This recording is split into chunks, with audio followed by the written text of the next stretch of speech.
Groupe Pelou, l'immobilier bien plus encore présente Le Grand Matin Sud Radio Week-end. Osez investir. Thomas Binet. Bonjour, vous êtes sur Sud Radio et vous écoutez Osez investir, votre rendez-vous hebdomadaire sur l'investissement réussi, achat, vente, conseil et innovation. Tout pour vous accompagner dans vos choix de placement. Bonjour Thomas Binet. Bonjour Philippe. Au sommaire de ce 19e numéro. Le tour du propriétaire, les informations prioritaires de la semaine. Ou plutôt la professionnelle de la semaine, nous recevons Christine Fumagalli. Absolument, nous allons féminiser un peu nos invités cette semaine. Nous recevons Christine Fumagalli, qui est la présidente du réseau Orpi. Le coin de l'expert. Cette semaine, notre consultant est Guy Marty, expert en gestion de patrimoine et fondateur de pierrepapier.fr. Et le dernier sujet sera la clé de la semaine. Nous allons parler de prêt immobilier, et c'est dans un instant. Le tour du propriétaire, les informations prioritaires de la semaine, le livret A auquel les Français sont très attachés va voir son taux de rémunération baisser. Il va effectivement passer de 0,75 à 0,50% net d'impôt. Ce taux de placement très prisé par les Français, qui n'était déjà pas très rémunérateur, va encore voir son taux baisser fortement au 1er février 2020. Ce niveau est inédit, entraînant également dans sa baisse le livret bleu et le livret de développement durable. En tout, ce sont 300 milliards d'euros détenus par 55 millions de Français qui sont placés en livret A et dont le taux n'avait pas varié depuis 2015. Les locataires mauvais payeurs pourraient être fichés. La FNAIM, Fédération nationale de l'immobilier, serait sur le point de créer un fichier central regroupant tous les locataires qui ont déjà rencontré des incidents de paiement supérieurs à 3 mois de loyer. Ce fichier sera alimenté et consulté par les professionnels exclusivement selon la FNAIM. Ces informations auront vocation à disparaître du fichier au bout de 3 ans afin de correspondre au droit à l'oubli. Les locataires seront informés dès leur inscription sur cette base de données. Pour mémoire, sur 11 millions de logements en location, il y a un peu plus de 175 000 contentieux, soit moins de 2% malgré tout, dont 7 200 sont liés à la restitution du dépôt de garantie. Cette semaine, Thomas, vous recevez Christine Fumagalli. Notre invitée cette semaine, Philippe, est effectivement Christine Fumagalli, présidente de la coopérative Orpi, créée en 1966.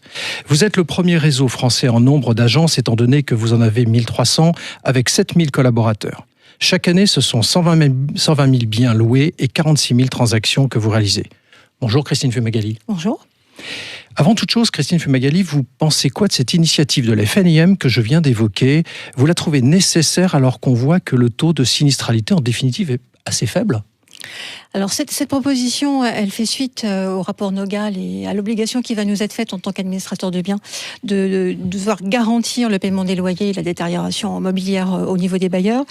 Et quelque part, il y a une logique puisqu'on se doit de garantir effectivement ce paiement, qu'il y ait une assurance ou une possibilité de vérifier le profil des locataires. Quelque part, va dans l'air du temps. Après, sur les modalités, la façon de procéder sur ce fichier et la façon de l'utiliser, voilà, rien n'est écrit, rien n'est inscrit. Mais quelque part, il y a une vraie logique. Plus de 10 000 euros du mètre carré, record battu en 2019. Plus d'1 million de transactions. Avez-vous des signes en ces débuts d'année pour penser que cela va continuer ? Alors, je suis toujours très positive et en début d'année un peu prudente. Alors, c'est vrai que c'est difficile de faire des projections. Aujourd'hui, techniquement, économiquement, il n'y a rien qui nous laisse entrevoir qu'il va y avoir une problématique, une baisse des prix, un renversement de marché. On est sur une même tendance sur les taux immobiliers. On a toujours une très très forte demande sur toutes les zones, un peu moins en rural, on en parlera peut-être tout à l'heure. Mais en tout cas, les voyants sont plutôt au vert, avec peut-être un bémol. On a entendu parler d'un resserrement des conditions d'octroi des prêts, des financements. Donc on attend de voir comment les clients vont réagir par rapport à ces annonces et comment les banques vont gérer ce dossier.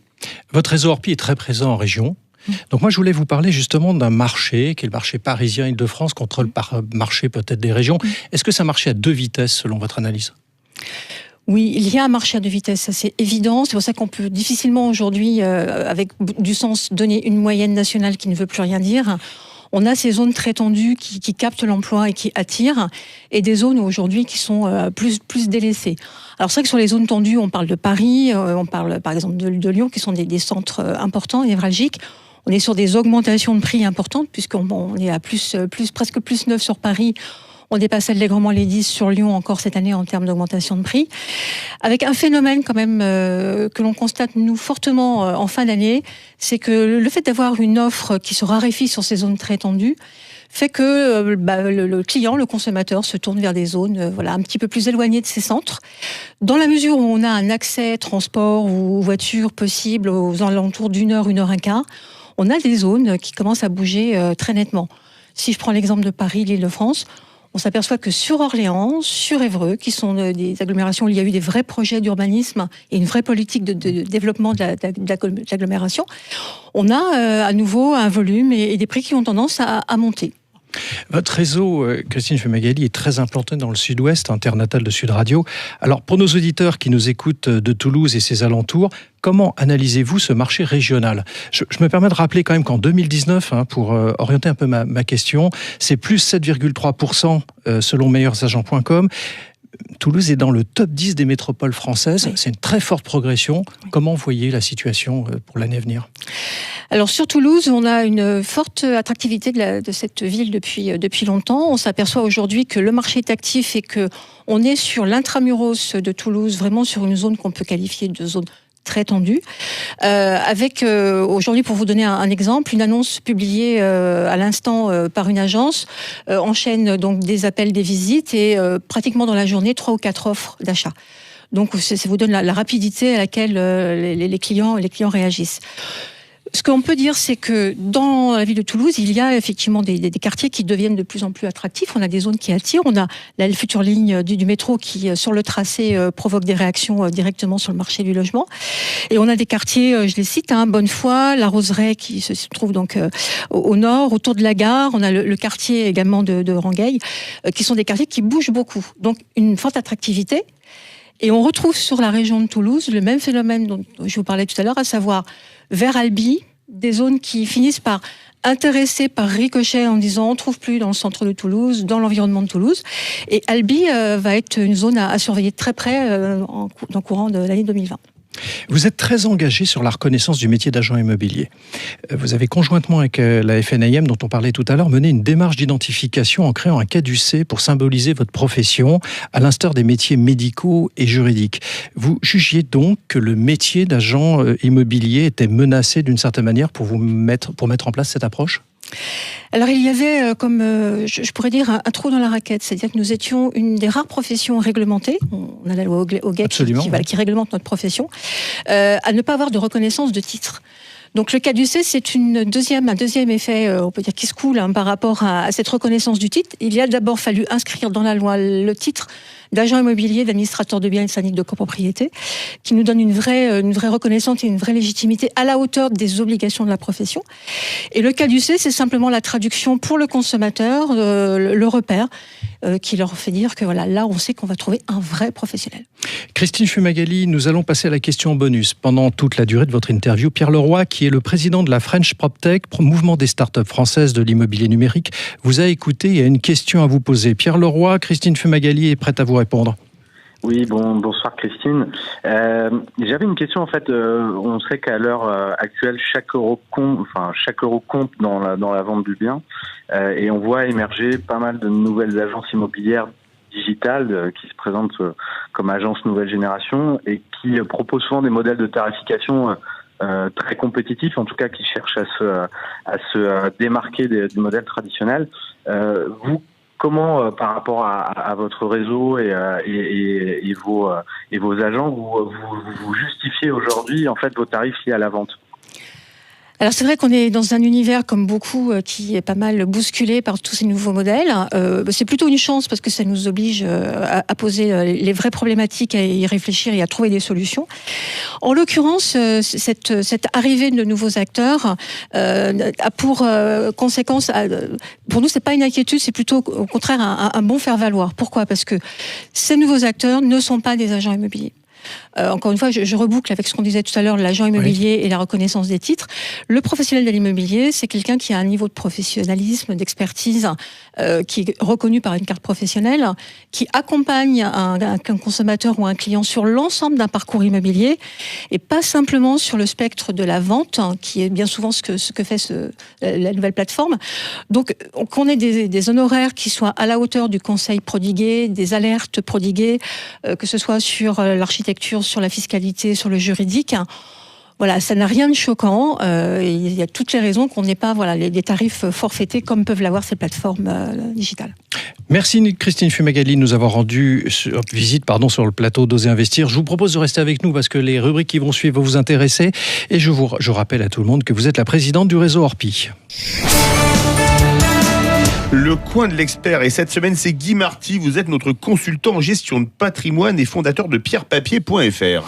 Guy, comme je viens de l'indiquer dans notre première rubrique, ça y est, à partir du 1er février, le taux de livret A sera de 0,50.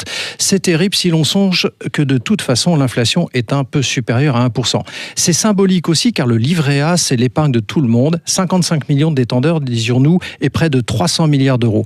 Mais le gouvernement aimerait que les Français soient plus dynamiques avec leur épargne.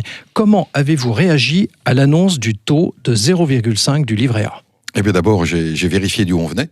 Oui. Alors c'est en 1982, nous étions à 8,5% de taux sur le livret A. On vient de loin.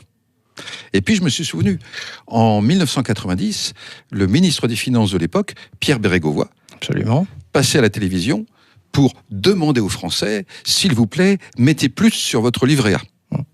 On a changé d'époque. Aujourd'hui, on perd de l'argent donc. Alors ça c'est vrai, mais il faut faire très attention à ne pas confondre l'exceptionnel et le normal. En fait, pendant pratiquement 50 ans, disons de 1935 à 1985, le livret A a toujours fait perdre de l'argent, un petit peu ou beaucoup selon l'inflation annuelle. C'est seulement depuis 1985, avec la baisse des taux, que les placements de ce type, alors ça a été le livret A, ça a été tous les placements bancaires, ça a été les placements d'assurance vie, ont été rentables. À la limite, c'était pas la peine de se fatiguer. Alors que faire, Guy, concrètement? Alors, on en revient à une vieille règle. C'est-à-dire que le livret A, comme les placements bancaires, comme les placements les plus courants en assurance vie, le fameux fonds euro, sont pour l'épargne de précaution. C'est-à-dire qu'on choisit la sécurité, mais on sacrifie la rentabilité.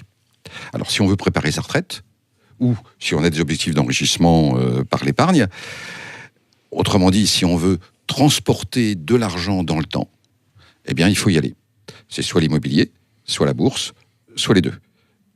Oser investir, c'est bien le titre de cette émission, non?